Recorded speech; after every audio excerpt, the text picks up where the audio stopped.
Ya, dan yang paling bahaya gini, kalau dalam organisasi itu ada bolo-boloan atau Iya, kubu-kubuan, circle-circlean gitu. kubu-kubuan Mm-mm. ini yang berbahaya bagi organisasi itu. Karena Mm-mm. apa?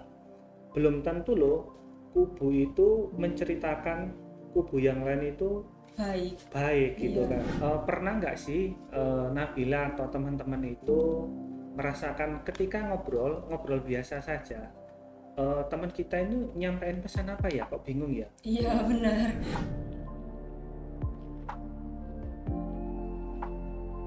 Bersama saya Nabila Balkis, kali ini saya akan mengajak kalian untuk berbincang-bincang bersama mengenai topik pembahasan komunikasi dalam organisasi bersama dosen Stikos AWS. Halo Pak Dwi, selamat Selamat siang. siang Nabila. Nah, Pak Dwi ini adalah seorang dosen Psikos AWS dan juga akademisi, betul ya Pak ya? Betul. Dan juga beliau adalah manajemen organisasi. Nah, Pak Dwi ini nanti akan memberikan wawasan berharga tentang bagaimana komunikasi yang efektif dapat mempengaruhi kinerja sebuah organisasi. Siap. Nah, Pak Dwi, pertama-tama kita akan membahas tentang mengapa komunikasi itu begitu vital dalam organisasi.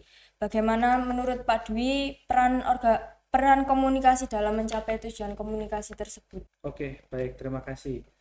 Kalau kita berbicara tentang komunikasi, bahwa komunikasi itu intinya adalah, harus diingat, ada komunikator, ada pesan, dan komunikan.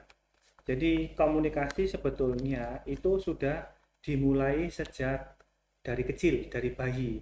Kalau kita lihat bayi itu kan komunikasi dengan orang tua, dengan lingkungan, itu dengan cara apa? Dengan bahasa-bahasa tubuh. Iya.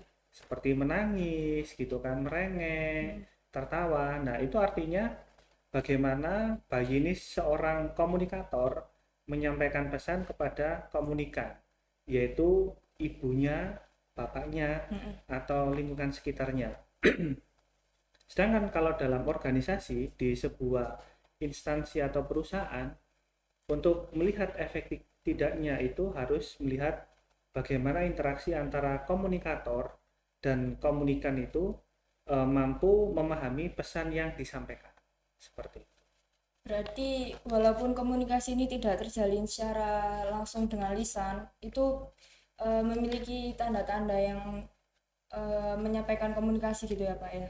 Seperti Jadi bayi yang menangis tadi. iya, seperti misalkan saya menyapa dengan mahasiswa seperti teman-teman gitu kan, saya dengan begini aja pasti teman-teman mahasiswa pasti akan paham. Paham artinya komunikasi atau pesan yang saya berikan ke teman-teman, seperti itu ya. Jadi misalkan saya menggunakan bahasa simbol begini, teman-teman pasti akan paham, dan beberapa audien pasti salah satu itu akan pasti merespon dengan tangan yang sama juga. Seperti itu. Itulah beberapa bentuk komunikasi simbol yang efektif. Jadi semakin dewasa seseorang, itu kesadaran itu akan berproses, dan mereka akan menyerap pemahaman-pemahaman yang mereka dapatkan dari lingkungan. Jadi seperti itu Nabila. Dalam proses komunikasi sendiri itu apakah ada tantangan tersendiri Pak di dalam organisasi? Mungkin ada yang perbedaan pendapat atau perbedaan hierarki atau bagaimana? Oke, kalau masalah tantangan, jadi begini. Pernah nggak sih Nabila atau teman-teman itu merasakan ketika ngobrol ngobrol biasa saja, teman kita ini nyampein pesan apa ya, kok bingung ya. Iya benar.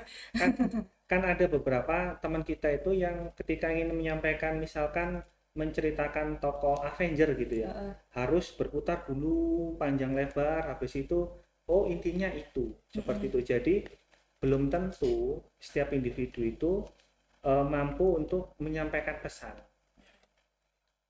Jika komunikator dan komunikan ini mampu menyampaikan dan menerima pesan dengan baik, itu bagus. Tetapi secara fakta, tantangannya itu di lapangan yang seperti kita temui ya. Iya. Jadi menyampaikan pesan itu sulit.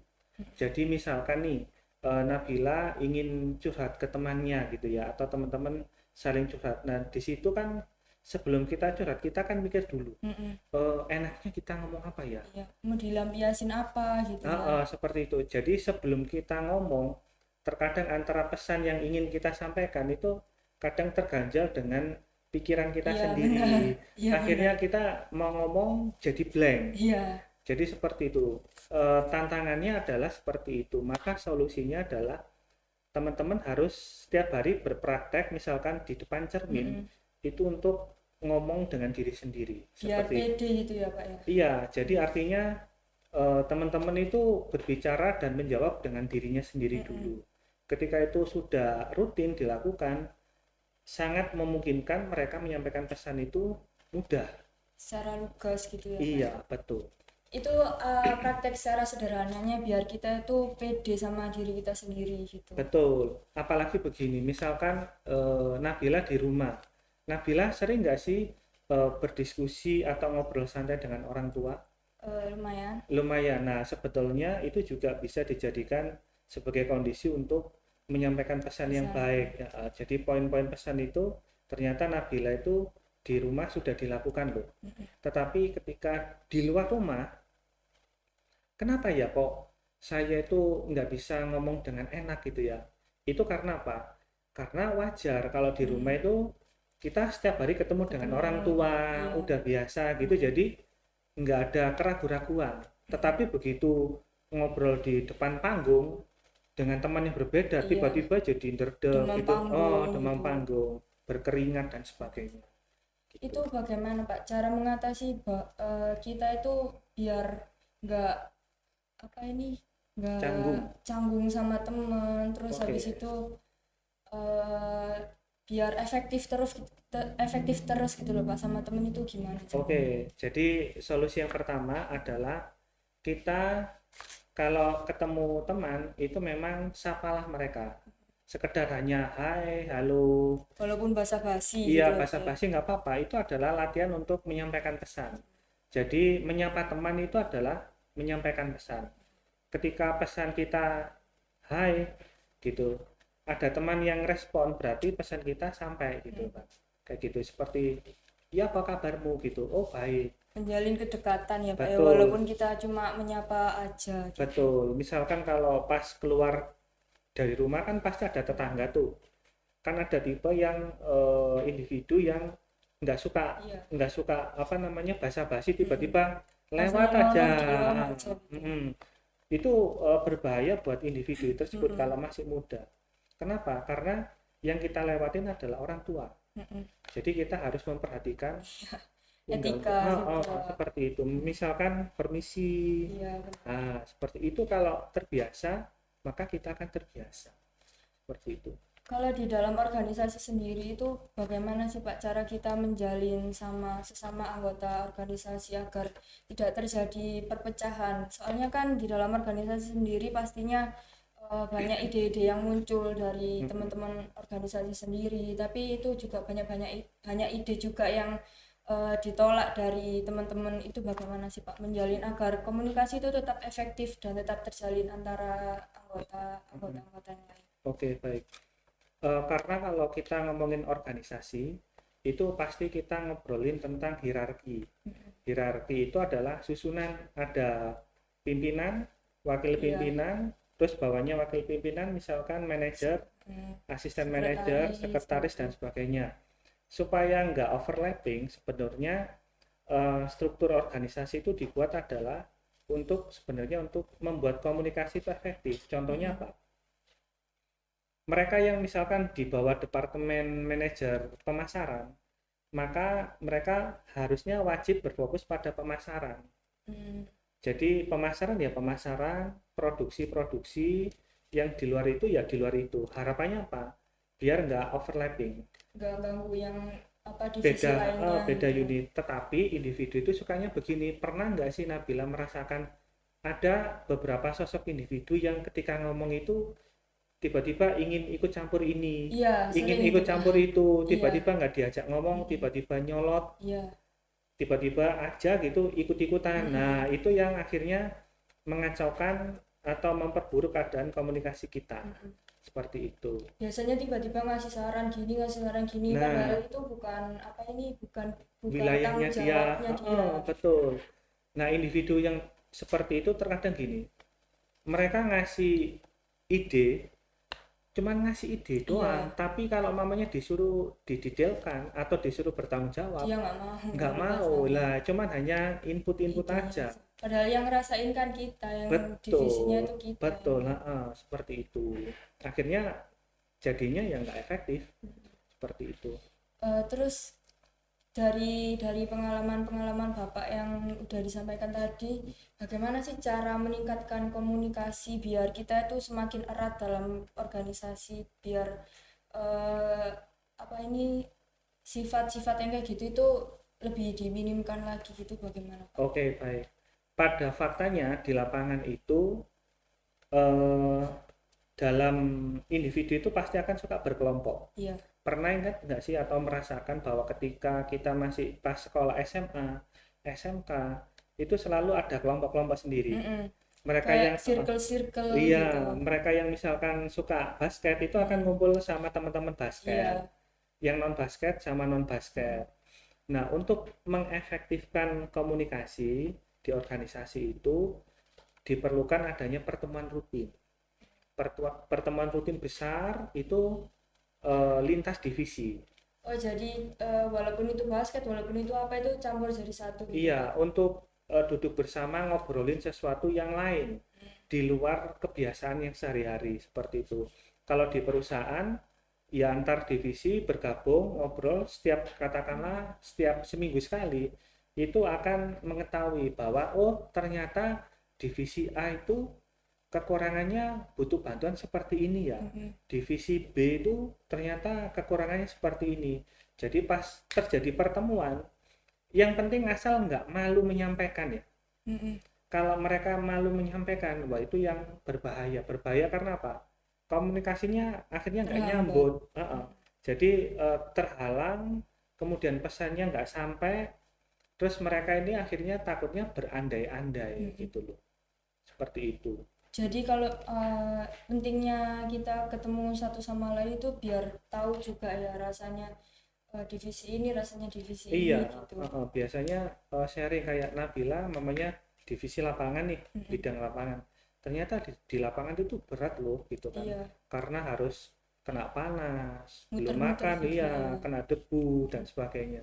Lah yang divisi yang dalam itu indoor misalkan kan mereka taunya cuman di dalam, Iya. nggak tahu di luar. Nah, Mm-mm. itu harus dilakukan pertemuan. Pertemuan untuk mengkonekkan, mengklikkan itu tadi seperti agar berfungsinya itu jalan satu sama lain. Jadi pemahaman indoor sama outdoor itu sama-sama sharing seperti itu. Sama-sama tahu apa yang dirasain mereka, mereka Iya, juga tahu apa yang dirasain iya, kita. Oh itu juga penting ya Pak ya. penting. Jadi misalkan Nabila suka lapangan nih, Mm-mm.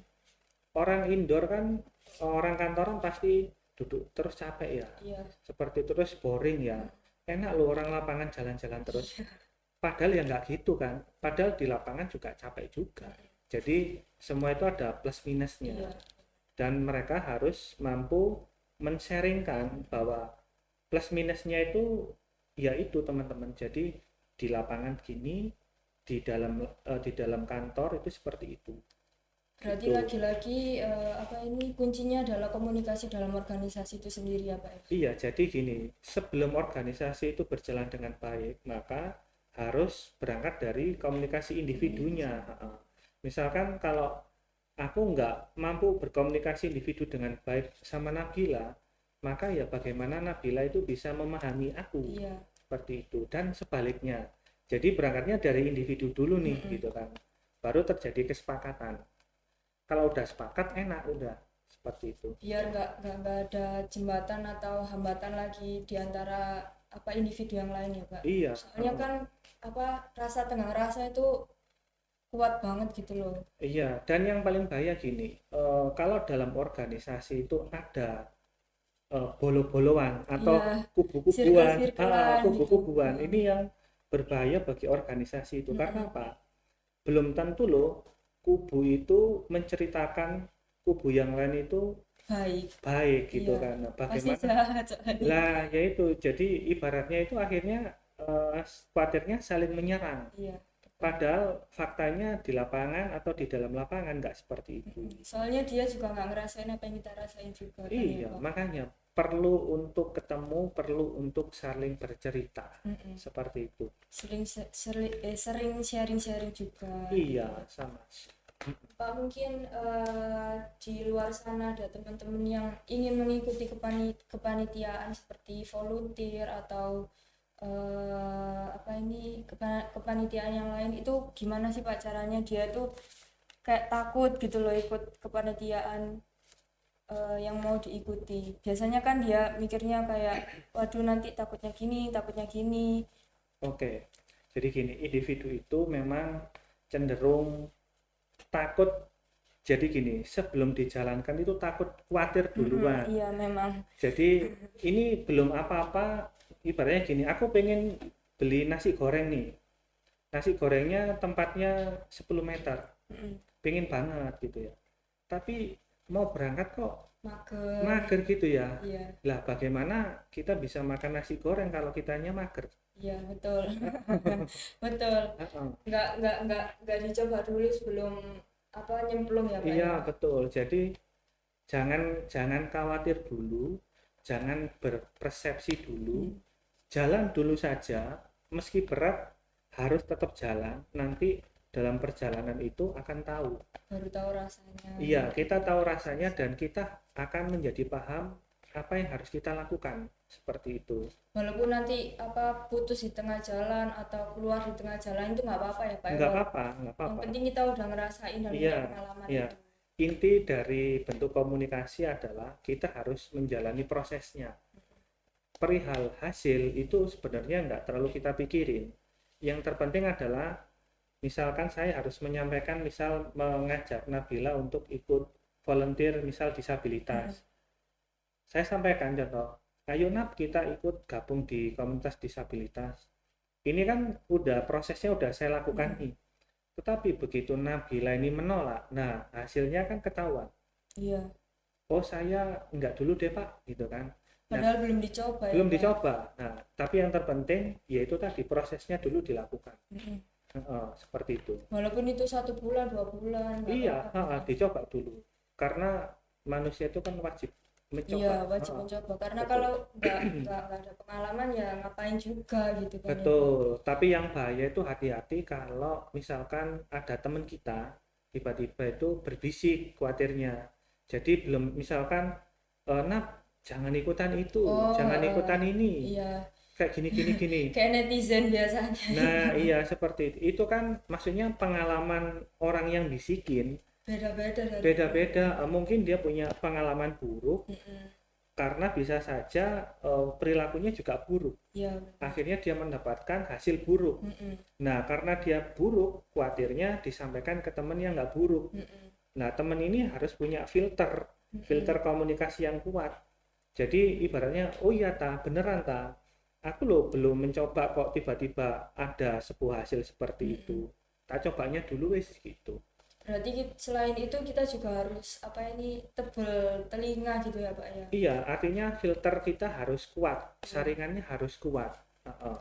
Dari pengalaman Bapak yang sudah disampaikan, apakah ada hal yang menarik dari komunikasi organisasi itu sendiri?